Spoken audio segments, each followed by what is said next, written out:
Magandang umaga! Narito ako ngayon sa Quirino Grandstand upang alamin ang mga kaganapang naglalayong imulat ang kamalayan ng Pilipino ukol sa pagbasura sa PIDAF. Maaga pa lang ay ikinasana ng mga grupo ang kanilang protesta laban sa pork barrel scam.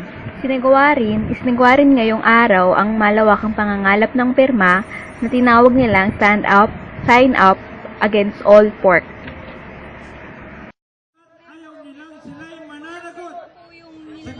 Sa ginawa nilang pagnanakaw sa pera ng bayan doon sa PIDAF at saka sa DAP.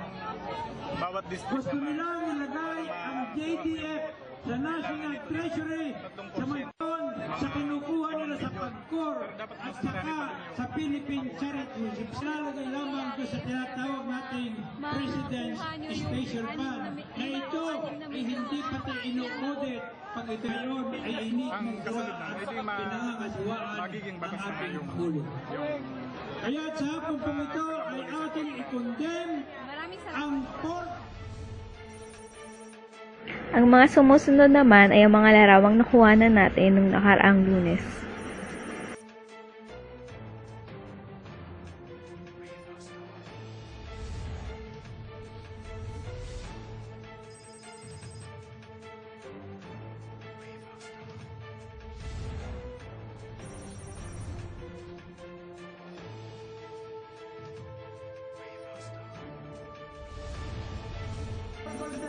Ilang programa na rin ang nagsimula kaninang alas 6 ng umaga at sa ilang saglit na nga lang ay magaganap na ang Million People March.